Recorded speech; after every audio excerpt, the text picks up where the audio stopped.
Nous vivons immergés dans des récits économiques qui façonnent notre perception de la réalité, souvent de manière aussi subtile qu'inéluctable. Nous sommes quotidiennement bombardés de statistiques agrégées, de prévisions macroéconomiques et de justifications d'interventions gouvernementales qui promettent stabilité, croissance et justice sociale. Cependant, sous la surface de ces récits polis, palpite une méfiance latente, une sensation inconfortable que les pièces ne s'emboîtent pas, que les promesses se matérialisent rarement comme annoncées et que, peut-être, nous sommes systématiquement trompés sur la nature fondamentale des processus économiques et sociaux qui gouvernent nos vies. Et s'il existait une clé, une structure de pensée capable non seulement d'identifier les fissures dans cet édifice de consensus apparent, mais d'exposer ses fondations défaillantes? Et si cette clé résidait dans une tradition intellectuelle souvent marginalisée, vue par beaucoup comme anachronique ou radicale pour le débat dominant? L'école autrichienne d'économie, avec ses racines ancrées dans la Vienne de la fin du 19e et du début du 20e siècle, propose exactement cela, une réorientation fondamentale de l'analyse économique, partant de l'individu et de son action intentionnelle comme l'épicentre de toute activité économique. Loin d'être un simple ensemble de théories alternatives,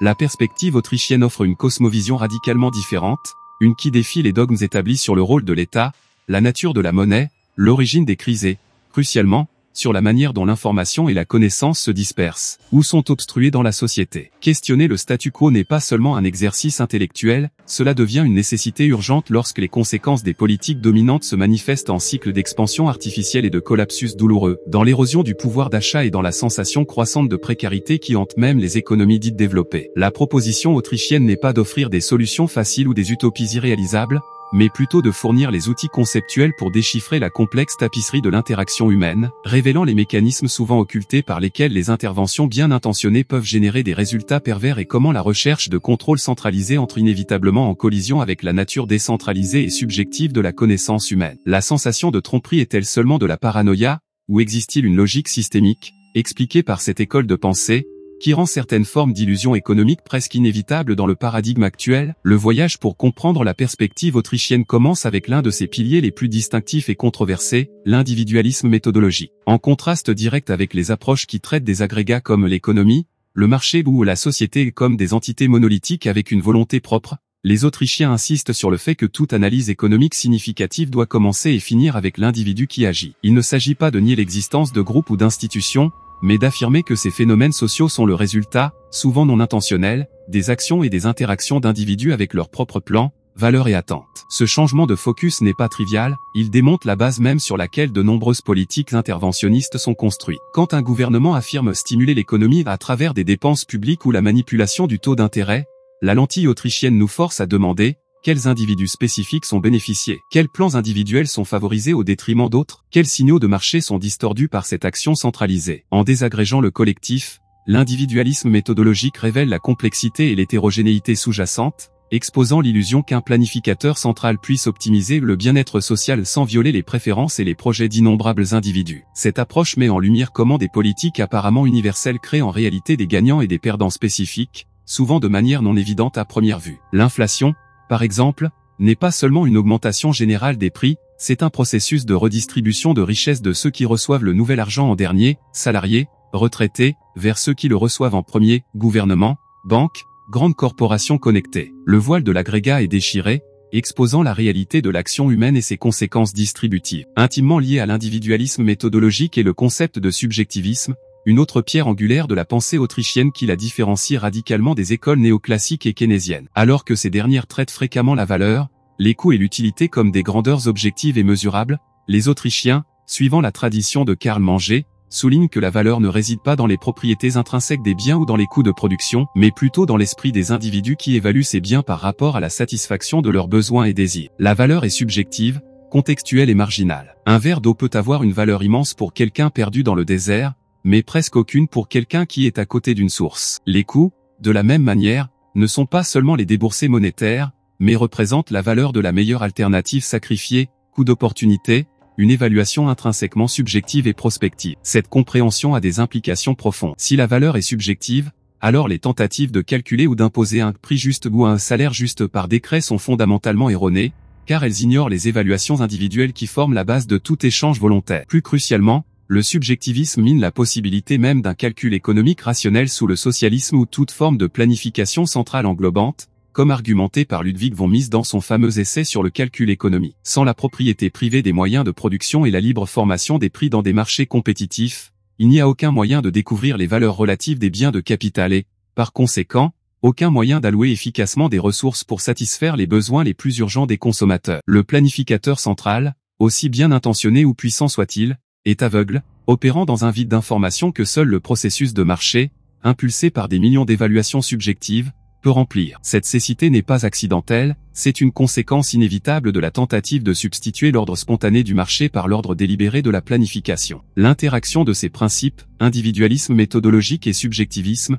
culmine dans la compréhension autrichienne du marché comme un processus dynamique de découverte et de coordination. Loin d'être un état d'équilibre statique, comme fréquemment modélisé dans l'économie néoclassique, le marché est vu comme une arène de flux constant, d'apprentissage et d'adaptation, impulsé par la figure centrale de l'entrepreneur. L'entrepreneur, dans la vision autrichienne, particulièrement d'Israël Kirzner, est cet individu alerte aux opportunités de profit encore non perçues par d'autres, des différences de prix, de nouvelles technologies, des besoins non satisfaits. En agissant sur ces opportunités, l'entrepreneur ne cherche pas seulement son propre gain, mais, crucialement, tend à corriger les déséquilibres, à réallouer des ressources d'utilisation moins valorisées vers des utilisations plus valorisées et à disséminer des informations à travers le système de prix. Les prix, dans ce contexte, ne sont pas de simples étiquettes, ce sont des signaux vitaux qui condensent des informations dispersées sur la rareté relative, les préférences des consommateurs et les opportunités de production. Ils guident les décisions des producteurs et des consommateurs, coordonnant des plans indépendants d'une manière qu'aucun planificateur central ne pourrait répliquer. La beauté et la complexité de ce processus résident dans sa nature spontanée et décentralisée. L'ordre émerge non d'un design conscient,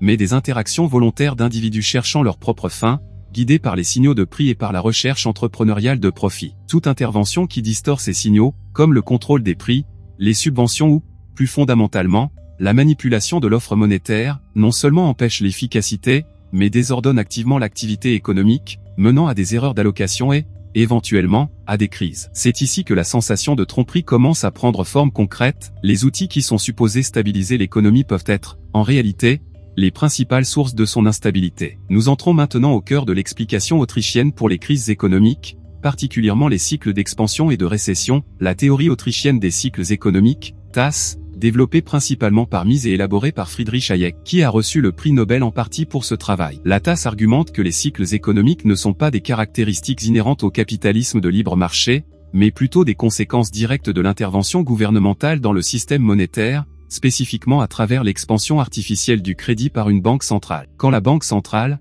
cherchant à stimuler l'économie ou à financer des déficits gouvernementaux, injecte nouvel argent dans le système bancaire, généralement en achetant des titres du gouvernement ou en réduisant le taux de réescompte, elle pousse les taux d'intérêt vers le bas, en dessous du niveau qui prévaudrait dans un marché libre, le taux naturel d'intérêt, qui reflète les préférences temporelles des individus, leur disposition à épargner versus consommer. Ce taux d'intérêt artificiellement bas envoie un signal trompeur aux entrepreneurs. Ils interprètent la chute des intérêts comme un signal qu'il y a plus d'épargne réelle disponible dans l'économie, indiquant que les consommateurs sont disposés à différer la consommation présente en faveur de plus de consommation future. Cela les incite à initier des projets d'investissement à long terme, spécialement dans des biens de capital, machines, usines, infrastructures, les étapes les plus hautes de la structure de production. Il se produit un boom, une expansion économique apparemment robuste, avec une augmentation de l'emploi et un optimisme généralisé. Cependant, cette expansion est insoutenable. Le taux d'intérêt bas n'a pas reflété une augmentation authentique de l'épargne, mais plutôt une création de crédit à partir de rien. Les consommateurs n'ont pas altéré leurs préférences temporelles, ils désirent toujours consommer des biens dans le présent dans la même proportion qu'avant. À mesure que le nouvel argent se répand dans l'économie et que les salaires augmentent, la demande pour des biens de consommation commence à faire pression sur les ressources, qui ont été détournées vers les projets d'investissement à long terme. Les prix des biens de consommation et des facteurs de production, matières premières, travail, commencent à monter, révélant qu'il n'y avait pas suffisamment d'épargne réelle pour soutenir tous les investissements initiés. Les projets à long terme, qui semblaient lucratifs avec le taux d'intérêt artificiellement bas, se révèlent maintenant inviables. Il se produit le buste, la récession. Des entreprises font faillite, des projets sont abandonnés, le chômage augmente. La récession, dans la vision autrichienne, n'est pas le problème en soi, mais plutôt le processus nécessaire et douloureux de correction des erreurs d'allocation commises durant le boom artificiel. C'est la liquidation des mauvais investissements et la réallocation des ressources vers des utilisations qui sont en conformité avec les préférences réelles des consommateurs et la disponibilité réelle de l'épargne. La TAS, par conséquent, identifie la Banque centrale et sa politique monétaire expansionniste comme le principal coupable des cycles économiques, transformant ce qui est présenté comme un outil de stabilisation en le moteur même de l'instabilité et de la tromperie économique systémique. En approfondissant l'analyse de la tasse, nous percevons qu'elle n'est pas seulement une théorie sur les fluctuations agrégées, mais une explication micro fondée sur la décoordination de la structure de capital. La métaphore fréquemment utilisée est celle d'un constructeur qui reçoit un projet pour un grand édifice, basé sur la prémisse qu'il y a suffisamment de briques disponibles. Il commence à construire les étages supérieurs, mais au milieu du chemin, il découvre que les briques promises n'existent pas, il devra démolir une partie de la structure déjà érigée. L'expansion de crédit fonctionne de manière analogue, elle encourage l'allongement de la structure productive, investissement dans des processus plus longs et complexes, mais sans l'augmentation correspondante de l'épargne réelle, les briques nécessaires pour la compléter. La tromperie ici est double. Premièrement, les entrepreneurs sont trompés par les signaux de prix distordus, le taux d'intérêt, à prendre des décisions d'investissement qui se révéleront insoutenables. Deuxièmement, le public en général est trompé par la prospérité apparente du boom, sans percevoir qu'elle est construite sur un sable mouvant monétaire. L'inflation des prix d'actifs, actions, immobiliers, qui accompagne souvent le boom crée une illusion de richesse, tandis que l'inflation des prix à la consommation corrode silencieusement le pouvoir d'achat. Quand l'inévitable correction arrive, la faute est fréquemment attribuée à la cupidité des entrepreneurs, à l'exubérance irrationnelle du marché ou à des chocs externes, détournant l'attention de la cause racine, la politique monétaire de la Banque centrale. Ce récit commode sert à justifier encore plus d'interventions, perpétuant le cycle. La tasse, au contraire, offre une explication causale cohérente, enracinée dans l'action humaine et dans la logique de la coordination économique, qui expose l'intervention monétaire non comme une solution, mais comme l'origine du problème. Comprendre ce mécanisme est crucial pour déchiffrer pourquoi les crises semblent surgir de nulle part et pourquoi les solutions proposées préparent souvent le terrain pour la prochaine crise. Analysons maintenant l'un des mécanismes occultes les plus pernicieux qui soutiennent ce cycle de tromperie, l'inflation comme forme de taxation silencieuse et de décoordination économique. Officiellement, l'inflation est fréquemment présentée comme un phénomène naturel, peut-être un mal nécessaire pour lubrifier les engrenages de l'économie ou pour éviter la déflation, supposément plus dangereuse. Des objectifs d'inflation de 2% par an sont communs parmi les banques centrales, vendus comme synonyme de stabilité des prix. La perspective autrichienne, cependant, révèle une réalité beaucoup plus sombre. L'inflation, définie correctement non comme l'augmentation des prix, qui est sa conséquence, mais comme l'augmentation de l'offre de monnaie et de crédit, est fondamentalement un acte d'intervention qui distord la structure économique et redistribue la richesse de manière coercitive et non transparente. Quand la banque centrale ou le système bancaire de réserve fractionnaire crée nouvel argent, il n'entre pas dans l'économie de manière neutre et uniforme, ce qu'on appelle l'hélicoptère de l'argent est une abstraction irréaliste. Il est injecté dans des points spécifiques, généralement à travers des prêts aux banques, l'achat de dettes publiques ou le financement direct de dépenses gouvernementales. Les premiers à recevoir ce nouvel argent, gouvernements, banques, grands entrepreneurs, secteurs financiers, peuvent le dépenser avant que les prix généraux aient significativement augmenté. Ils bénéficient d'une augmentation de leur pouvoir d'achat. À mesure que cet argent circule dans l'économie, il élève la demande pour des biens et services, faisant monter les prix. Ceux qui reçoivent l'argent en dernier, salariés avec des contrats à long terme, retraités, petits épargnants, découvrent que leur pouvoir d'achat a diminué. Leurs revenus et économies achètent moins qu'avant. C'est l'effet Cantillon,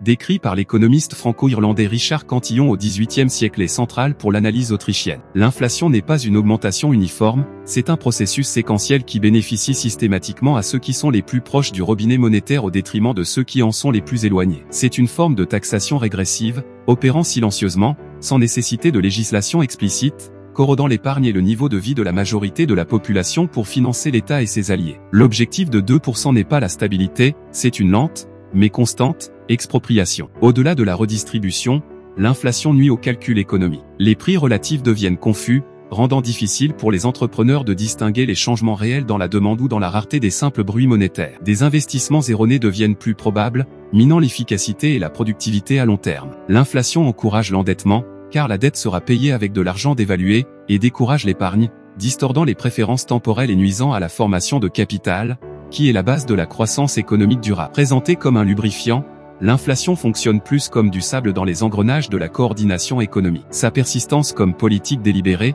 malgré ses conséquences dévastatrices, ne peut être comprise que comme un mécanisme de financement étatique et de favoritisme de groupes d'intérêts spécifiques, masqué par une rhétorique de stabilité et de bien-être général. Le second mécanisme occulte, intrinsèquement lié à l'inflation, est le rôle de la Banque centrale comme planificateur central monétaire et moteur des cycles économiques. L'existence même d'une institution monopolistique avec le pouvoir de créer de la monnaie fiduciaire, sans garantie en marchandises comme l'or ou l'argent, et de manipuler le taux d'intérêt est, pour les Autrichiens, une anomalie historique et une source fondamentale d'instabilité. Le récit officiel justifie les banques centrales comme nécessaires pour garantir la stabilité financière, contrôler l'inflation et agir comme prêteur en dernier ressort. Cependant, l'analyse autrichienne, particulièrement la TASS, inverse cette logique, ce sont les actions de la banque centrale qui génèrent l'instabilité qu'elle est supposée combattre. En essayant de gérer l'économie à travers la politique monétaire, la banque centrale commet inévitablement des erreurs, car elle souffre du même problème de connaissance qui afflige tout planificateur central. Aucun comité,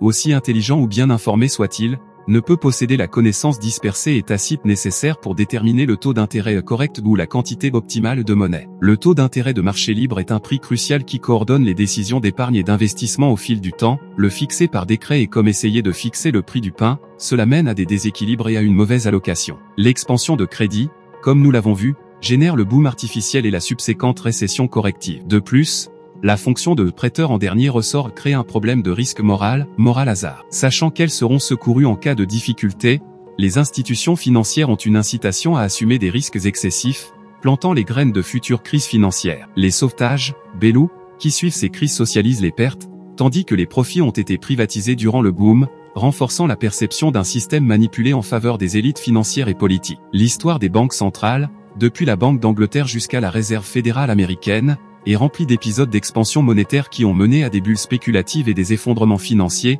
suivis par plus d'interventions et de concentration de pouvoir. Loin d'être un gardien neutre de la stabilité, la Banque centrale agit comme un catalyseur du secteur bancaire, un facilitateur de l'endettement gouvernemental et l'instrument principal à travers lequel l'illusion de prospérité soutenue par la dette et par l'inflation est perpétuée. Son abolition ou, au minimum, l'introduction de concurrence monétaire, comme la proposition de Hayek de dénationalisation de la monnaie, est vue par beaucoup d'Autrichiens comme un prérequis pour un ordre économique véritablement stable et libre. Un troisième mécanisme de tromperie systémique, fréquemment sous-estimé, est la régulation gouvernementale, spécialement quand elle est présentée sous le déguisement de protection du consommateur, de sécurité ou de justice sociale. Bien que certaines régulations puissent avoir des justifications plausibles, la perspective autrichienne, particulièrement celle de l'école du choix public, qui partage beaucoup de prémices avec l'autrichienne, alerte sur les incitations perverses et les conséquences non intentionnelles qui dominent fréquemment le processus régulatoire. Loin d'être un arbitre neutre cherchant l'intérêt public, l'État régulateur est un champ de bataille pour des groupes d'intérêts organisés, lobbies,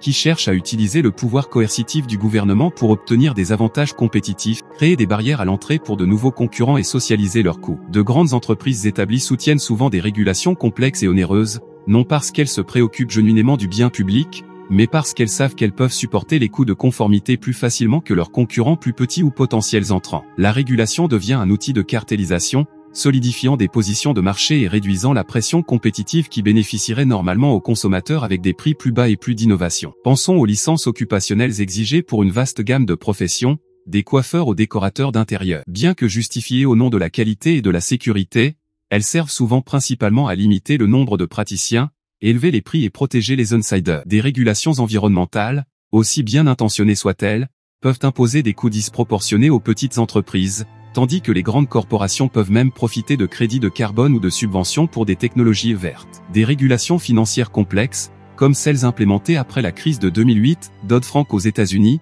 bien que vendues comme moyen de prévenir de futures crises, ont fini par consolider le pouvoir des grandes banques trop grandes pour faire faillite, too big to fail, et rendre la vie difficile aux banques communautaires plus petites. La tromperie réside dans le récit, la régulation est présentée comme une solution aux failles du marché, quand elle est souvent une conséquence de la capture de l'État par des intérêts privés ou une tentative de corriger des problèmes causés par des interventions antérieures, comme la crise financière elle-même, exacerbée par la politique monétaire laxiste et par des subventions implicites au secteur immobilier. L'analyse autrichienne et du choix public nous invite à regarder au-delà des justifications officielles et à investiguer qui bénéficie réellement et qui paie les coûts de la machine régulatoire, révélant comment elle peut devenir un instrument puissant pour retrancher des privilèges et étouffer la dynamique entrepreneuriale qui impulse le progrès authentique. La complexité et l'opacité de l'appareil régulatoire servent aussi à obscurcir la responsabilité, rendant difficile pour le citoyen commun de comprendre pourquoi certains secteurs semblent immunisés contre la concurrence ou pourquoi les prix de certains services continuent à monter malgré les avancées technologiques. Le quatrième mécanisme,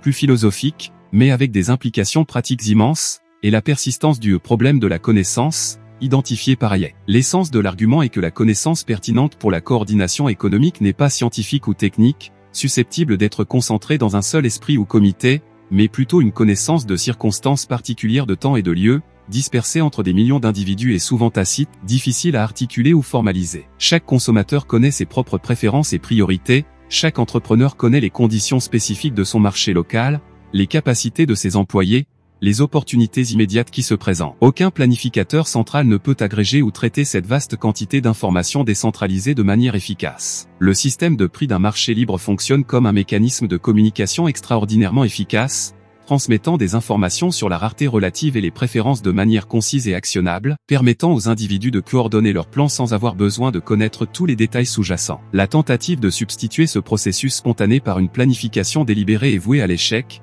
non par manque de volonté ou de pouvoir computationnel, mais par la nature même de la connaissance nécessaire. La tromperie ici réside dans la présomption de la connaissance, l'expression est de Hayek, l'arrogance intellectuelle de croire que des planificateurs centraux peuvent en savoir plus sur les besoins et les capacités des personnes qu'elles-mêmes, et qu'ils peuvent diriger la société vers des résultats optimaux à travers des interventions calculées. Cette présomption imprègne non seulement la planification économique explicite, comme dans le socialisme classique, mais aussi les formes plus subtiles d'ingénierie sociale et de gestion macroéconomique prévalant dans les démocraties occidentales. Des politiques qui visent à créer des emplois, à diriger des investissements vers des secteurs stratégiques ou à stabiliser les prix ignorent la complexité et la nature décentralisée de l'ordre économique. Elles présument un niveau de connaissance et de contrôle qui simplement n'existe pas. Les conséquences sont, au mieux, de l'inefficacité et du gaspillage, au pire, de la décoordination, des crises et l'érosion de la liberté individuelle, à mesure que les choix des personnes sont substitués par les dictats des planificateurs. Le récit dominant, cependant,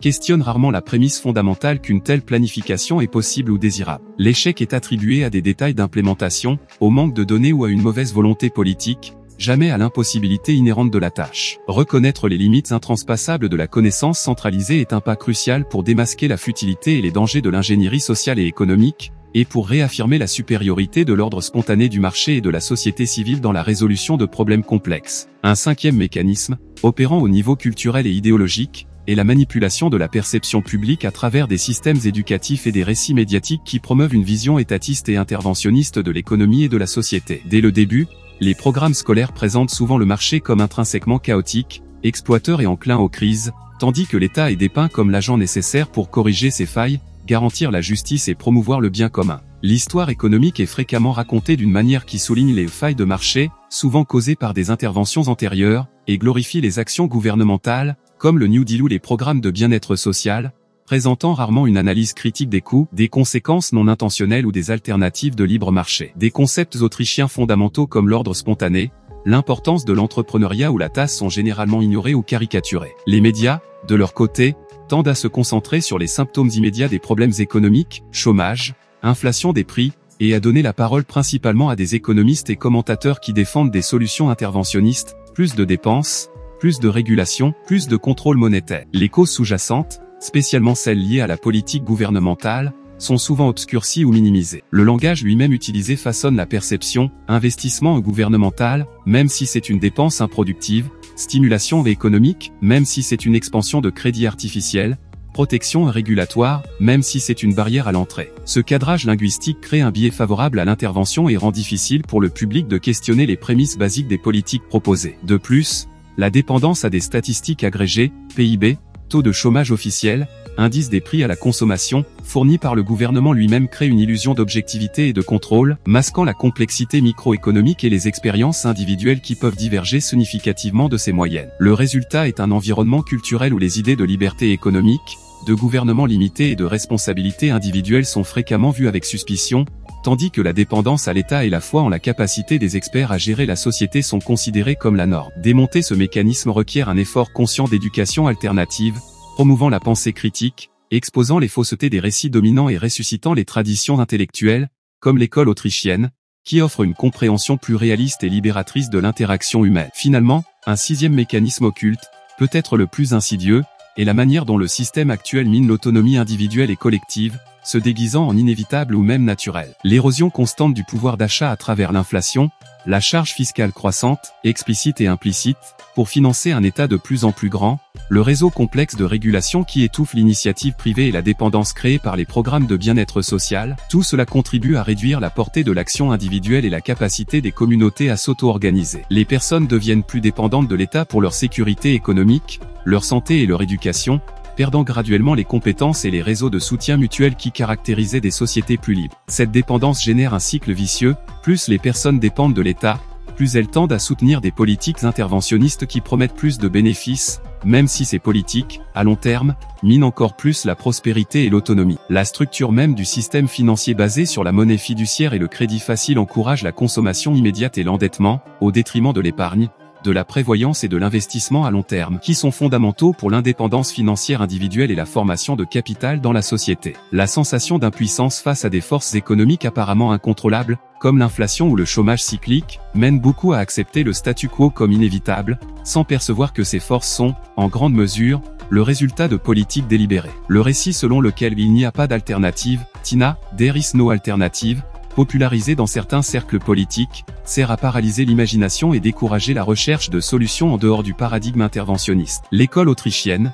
au contraire, en soulignant la primauté de l'action individuelle, l'importance de la propriété privée, de la liberté d'échange et de la monnaie saine, offre une vision alternative puissante. Elle montre que la prospérité et l'ordre social ne dépendent pas de la planification centrale, mais émergent de la liberté et de la responsabilité individuelle. Elle expose comment l'intervention systématique crée de la dépendance et mine l'autonomie, et pointe vers un chemin de restauration de la liberté à travers la limitation du pouvoir de l'État, la réforme monétaire et le renforcement des institutions de la société civile. Reconnaître que le système actuel n'est ni naturel ni inévitable, mais plutôt le produit de choix politiques et institutionnels spécifiques, est le premier pas pour récupérer l'agence individuelle et collective et pour construire une société plus libre et prospère. La connexion inattendue ici peut être faite avec la biologie, tout comme un écosystème complexe prospère à travers la diversité et l'interaction spontanée de ses composants, une société libre fleurit à travers la diversité de plans individuels et la coordination décentralisée facilitée par des institutions solides, propriété, contrat, monnaie honnête. La tentative d'imposer un contrôle centralisé est aussi préjudiciable à une économie que le serait la tentative d'un planificateur d'écosystème de contrôler chaque interaction entre espèces. Ayant disséqué ces mécanismes de tromperie et de décoordination, la question urgente devient: comment pouvons-nous démanteler leurs effets et naviguer dans un monde façonné par eux? La perspective autrichienne n'offre pas un plan d'action centralisé, car cela contredirait ses propres principes. Au lieu de cela, elle pointe vers des stratégies qui opèrent à de multiples niveaux, commençant par l'individuel. Le premier pas est l'éducation économique, comprendre les principes fondamentaux de l'action humaine, du subjectivisme, du processus de marché et, crucialement, de la théorie monétaire et des cycles économiques. Armé de cette connaissance, l'individu peut interpréter critiquement les récits dominants, identifier les signaux trompeurs, comme des taux d'intérêt artificiellement bas ou des promesses de prospérité basées sur la dette, et prendre des décisions plus informées sur ses propres finances, sa carrière et ses investissements. Cela peut impliquer la recherche d'actifs qui préservent leur valeur face à l'inflation, historiquement, des métaux précieux comme l'or et l'argent, plus récemment, certains argumentent, des crypto-monnaies comme le Bitcoin, bien qu'il y ait débat au sein de l'école autrichienne elle-même à ce sujet, la réduction de la dépendance aux dettes, le développement de compétences précieuses et la construction d'une résilience financière. La frugalité et l'épargne, vertus souvent ridiculisées dans une culture de consommation impulsée par le crédit facile, récupèrent leur place centrale comme fondement de la sécurité et de l'indépendance économique. La compréhension de l'individualisme méthodologique mène aussi à un scepticisme sain par rapport aux solutions collectivistes et à une valorisation de la responsabilité personnelle et de l'initiative privée. Au niveau communautaire et social, la compréhension autrichienne encourage le renforcement des institutions de la société civile qui opèrent en dehors du contrôle direct de l'État. Cela inclut des réseaux d'entraide mutuelle, des associations volontaires, des marchés locaux et des initiatives éducatives indépendants. Plus les personnes peuvent satisfaire leurs besoins à travers la coopération volontaire et l'échange pacifique, moins elles dépendront des structures étatiques et moins elles seront vulnérables à leur manipulation et inefficacité. La défense de la propriété privée et de la liberté contractuelle devient cruciale, non seulement comme des principes abstraits, mais comme des fondations pratiques pour la construction de communautés résilientes et autosuffisantes. L'entrepreneuriat, vu comme le moteur du processus de découverte et d'adaptation du marché, doit être célébré et désobstrué, en retirant les barrières régulatoires et fiscales qui l'étouffent. La création de systèmes monétaires alternatifs ou complémentaires, basés sur des principes de solidité et de décentralisation, peut aussi être vue comme une stratégie à long terme pour miner le monopole étatique sur la monnaie, bien qu'elle affronte des obstacles légaux et pratiques significatifs. La clé est de fomenter une culture qui valorise la liberté individuelle, la responsabilité personnelle et l'ordre spontané, en contraste avec la culture de dépendance, de planification centrale et d'ingénierie sociale. Cela requiert un dialogue ouvert et continu, défiant les prémices interventionnistes et présentant les alternatives basées sur la liberté de manière claire et persuasive. Finalement, au niveau politique et institutionnel, la perspective autrichienne plaide pour des réformes radicales qui limitent le pouvoir et la portée de l'État, spécialement en matière économique et monétaire. La proposition la plus fondamentale est la séparation complète entre la monnaie et l'État, que ce soit à travers le retour à un étalon or, la permission de concurrence de monnaie privée, free banking, ou l'adoption de nouvelles technologies monétaires décentralisées. L'objectif est de retirer des mains des politiques et des bureaucrates la capacité de manipuler l'offre de monnaie et de crédit, éliminant ainsi la cause racine des cycles économiques et de l'inflation chronique. Parallèlement, on défend une dérégulation englobante, éliminant les lois et agences qui créent des barrières à l'entrée, protègent des intérêts établis et distordent les signaux de marché. La taxation doit être réduite drastiquement, permettant aux individus de retenir plus de fruits de leur travail et de leurs investissements, encourageant l'épargne et la formation de capital. Les dépenses gouvernementales doivent être coupées, limitant l'État à ses fonctions essentielles de protection des droits individuels, vie, liberté, propriété, et d'application des contrats. Cet agenda, connu génériquement comme libéralisme classique ou libertarianisme, est vu non comme une utopie, mais comme la structure institutionnelle la plus compatible avec la nature humaine et la plus propice à la paix, à la prospérité et à la coopération sociale. L'implémentation de telles réformes affronte d'énormes défis politiques, étant donné la force des intérêts retranchés qui bénéficient du statu quo interventionniste. Cependant, la compréhension claire des principes autrichiens et la dissémination de ces idées sont considérés comme des prérequis essentiels pour tout changement significatif en direction d'une société plus libre et honnête. La lutte n'est pas seulement économique, mais fondamentalement intellectuelle et morale. En synthèse, l'école autrichienne d'économie offre beaucoup plus qu'un ensemble alternatif d'outils analytiques, elle propose une réinterprétation radicale de la réalité sociale et économique, une qui défie profondément les récits conventionnels et expose les mécanismes souvent occultés par lesquels les individus peuvent être systématiquement trompés et dépossédés. En partant de l'action humaine individuelle et de la valeur subjective, elle révèle la complexité et la nature spontanée de l'ordre de marché, soulignant l'importance cruciale des prix libres et de la propriété privée comme mécanisme de coordination et de calcul. Sa théorie des cycles économiques identifie l'intervention monétaire de la Banque centrale comme la cause fondamentale des dévastatrices fluctuations entre des expansions insoutenables et des récessions douloureuses, démasquant l'inflation comme une forme de taxation silencieuse et de redistribution coercitive. L'analyse autrichienne s'étend à la critique de la régulation gouvernementale comme étant fréquemment capturée par des intérêts spéciaux et à la dénonciation de la présomption de la connaissance qui sous-tend toutes les formes de planification centrale et d'ingénierie sociale. Elle nous alerte sur comment les récits culturels et éducatifs peuvent perpétuer des biais interventionnistes et comment le système lui-même peut miner l'autonomie individuelle, créant de la dépendance et obscurcissant la responsabilité. La sensation d'être trompé cesse d'être une simple suspicion et passe à être comprise comme une conséquence logique d'un système institutionnel qui distord les signaux, obscurcit les coûts et les bénéfices et concentre le pouvoir entre les mains de quelques-uns. Cependant, le message final de l'école autrichienne n'est pas de désespoir, mais d'éclaircissement et d'autonomisation. En fournissant les outils intellectuels pour déchiffrer la complexité du monde réel et identifier les sources de la tromperie, elle ouvre la voie à une action individuelle et collective informée. La recherche de l'éducation économique, le renforcement des institutions de la société civile, la défense de la liberté économique et la lutte pour des réformes institutionnelles qui limitent le pouvoir de l'État et restaurent la solidité monétaire émergent comme des chemins pratiques pour défier le statu quo et construire un futur où l'honnêteté, la liberté et la prospérité peuvent fleurir, non malgré la nature humaine, mais en harmonie avec elle. Le voyage pour dévoiler les couches d'illusions peut être ardu, mais les récompenses, clarté intellectuelle, plus grande autonomie personnelle et la possibilité d'un ordre social plus juste et pacifique, sont inestimables. La question dangereuse que cela soulève, sommes-nous disposés à abandonner les récits confortables, mais faux, et à embrasser la réalité, aussi déconcertante puisse-t-elle paraître initialement?